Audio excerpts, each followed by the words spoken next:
What is up, YouTube? It's Kuda Malloy here, coming at you with another exciting video from my beautiful kitchen. All right, so I do have to preface this video by saying that this video is intended for entertainment purposes only. Please keep that in mind when watching this video. What I am suggesting, though, is that everybody should go to their doctor at least once per year to do your annual checkup, your physical, your blood work, your body work, etc.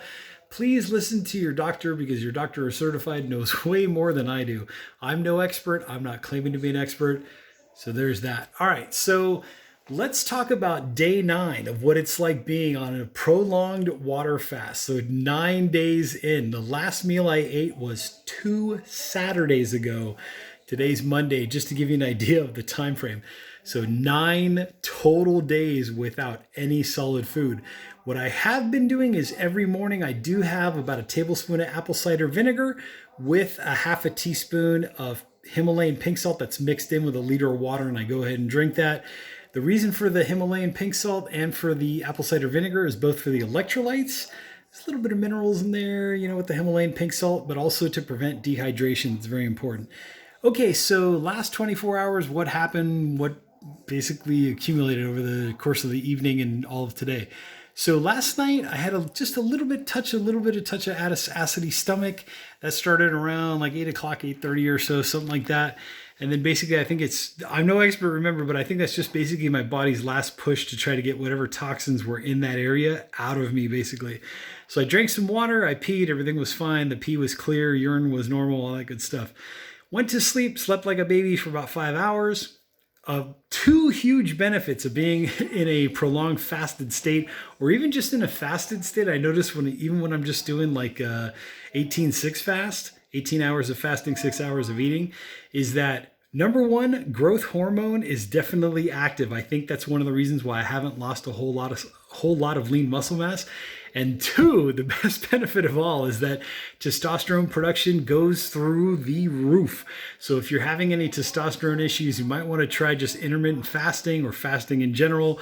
But being on this prolonged fast, wow, horny as heck. So definitely good news. Anyways, went back to sleep, slept for about 3 hours or so, woke up like usual. I did not have a bowel movement today, didn't even feel like it. I sat on the toilet just for shits and giggles, pun intended. Nothing came out, but I did pee. The pee was regular, frothy, nice big fat rope of just pee coming out of me. And it was clear urine, which is always a good thing. That basically means your urine is normal. Okay, so then I proceeded to weigh myself. Let's get into those numbers. So over the last 24 hours, I have lost another 1.4% of overall body weight. I lost another 0.4% of body fat. And then I did not lose any lean muscle mass. So that's damn good news. And like I said, just my opinion, I think I equate that to the growth hormone production during the course of the night while sleeping. So it's very important that I get my sleep, at least my 8 hours. Okay, so let's go over the total numbers. It's been 9 total days.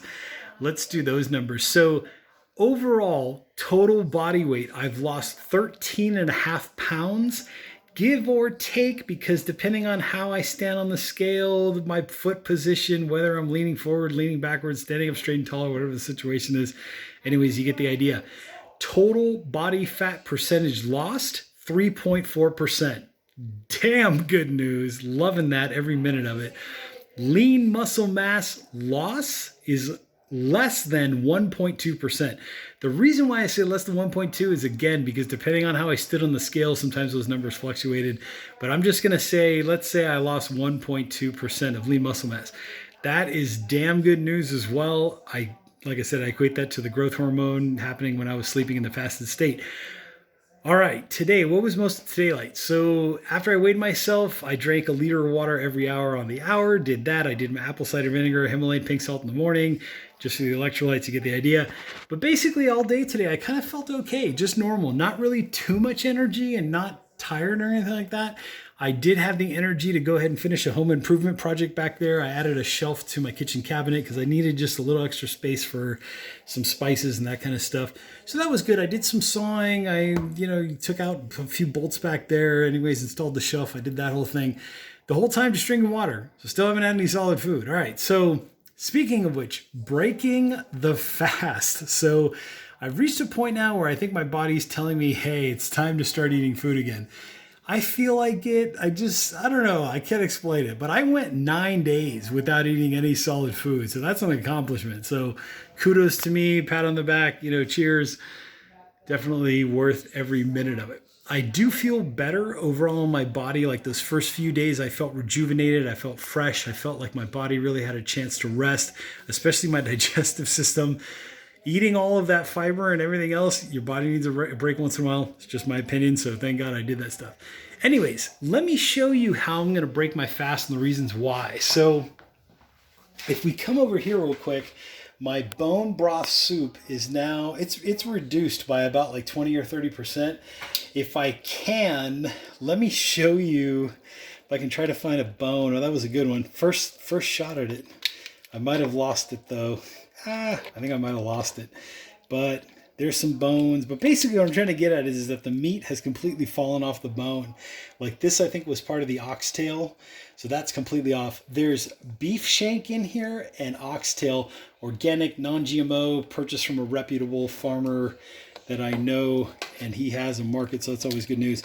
Anyways, really trying to find a marrow bone. Okay, so there we go. So there's a marrow bone. And as you can see, there's still a bit of marrow in there. Okay, so in the marrow is the collagen, the vitamins, the nutrients, all the stuff that I'm trying to get out of the bone broth soup. So that's why I'm going to continue boiling this for another 4 or 5 hours or so. And as you can see, it's just become a slurry of vegetables, right? Partially meat that's been falling apart. I mean, that is just so, I mean, that's beyond tender. That's like falling apart pretty much. But as you can see, oh, there's another good bone. Okay, so as you can see, the marrow's come out of this bone, so that's good news. So it's been about 6 or 7 hours into the cooking process. I want to try to go at least another 5, which would put me somewhere around like midnight tonight. So I definitely want to get all of that marrow that's in that bone out of there. The collagen, the fat, all that good stuff. What I did do was I did take out, I don't know if you remember, but I put some orange and some lemon, and I took that out because it was really starting to get mushy, and I wanted to take it out before it completely fell apart. Okay, so why break a water fast with bone broth? Very important. Okay, so let's get into that topic. So this whole 9 days, I've basically been going back to genetics, how humans were programmed to run off of body fat. What I'm trying to do is continue that process. So the first meal I eat, I want to tell my body, hey, I just ate some food and it's fat. So use the fat as a source of fuel for as long as my body can possibly do that.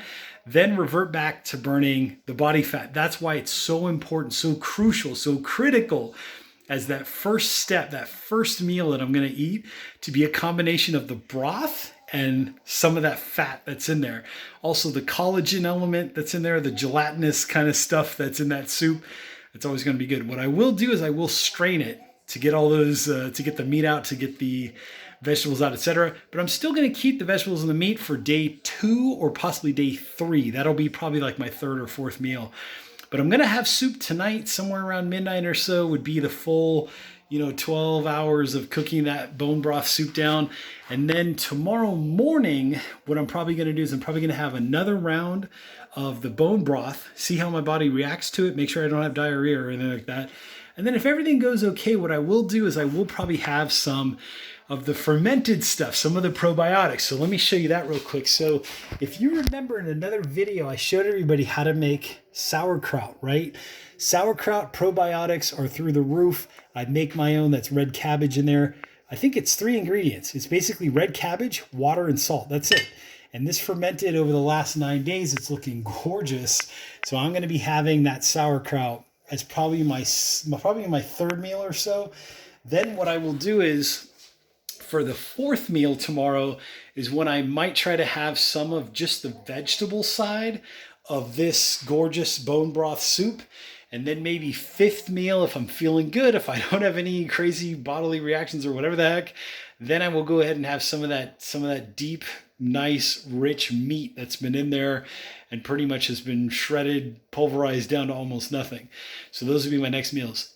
I would say the day after that, maybe even 2 or 3 days from now, what I may try to do is a little bit of a juice thing with vegetables, only vegetables. I don't want to introduce any sugars in the form of fruit. So the vegetables I would be juicing, I have my own juicer, the Omega VSJ 830 something or other. Link down in the description there down below in case anybody's curious. But also subscribe button down below. Make sure to hit that subscribe button. But anyways, I will probably juice some kale, some celery, probably things like that. Red Swiss chard I like, red chard, that kind of vibe. You get the idea. More along the vegetable fiber side. That's always good news. Fiber, fiber, fiber. It's all about trying to get more fiber into my body now. Basically, it's just good for the gut biome. It's good for the gut bacteria, which brings me to another point. Over this last 9 days, my gut biome has had a chance to reset.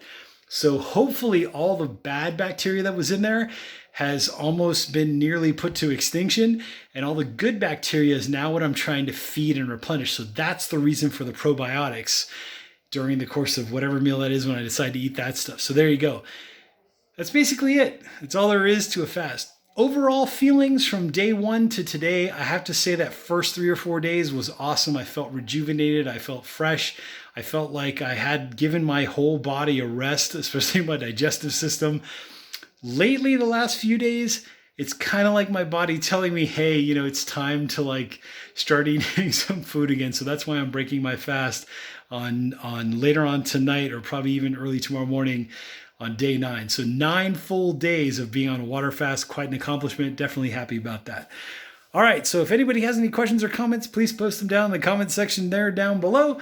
I will continue drinking probably, maybe not a liter of water every day, a liter of water every hour, but I'll probably still try to drink at least a half a liter of water every hour on the hour when I'm awake, just to keep rehydrating, all that good stuff. That's also very important because I'm trying to flush out whatever remaining toxins were in me. So water is always good.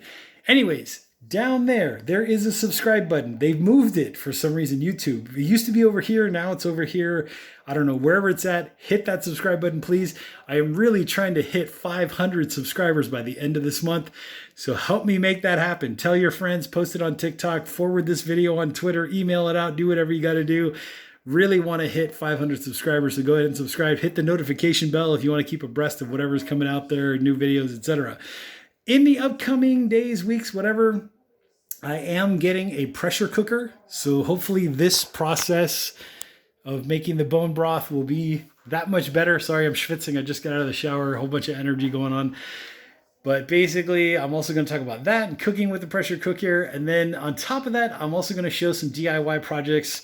The thing that I did with my kitchen cabinet to put an extra shelf on there. So you'll see that. Some tips and tricks on that stuff. And then also, I'm planning on building a small indoor microgreens farm in my kitchen. So you'll have to stay tuned for those videos. Lots of great stuff coming up. I really encourage you all to subscribe, hit the notification bell, hit the like button if you like what you're seeing. Down in the description there down below, there are some links to some pretty cool products. As I mentioned before, there's a link to that vertical slow juicer if anybody's interested in that. There's some other great stuff, lots of great products. You have to check that out. Also, down in the description there down below, there is a link to my Facebook page. That's Cooter Malloy Product Reviews. So make sure to visit that page if you want to give me a subscribe and a like on there. That would be awesome as well. Anyways, I'm Cooter Malloy. Stay tuned for more great content, and I will catch you all on the next video.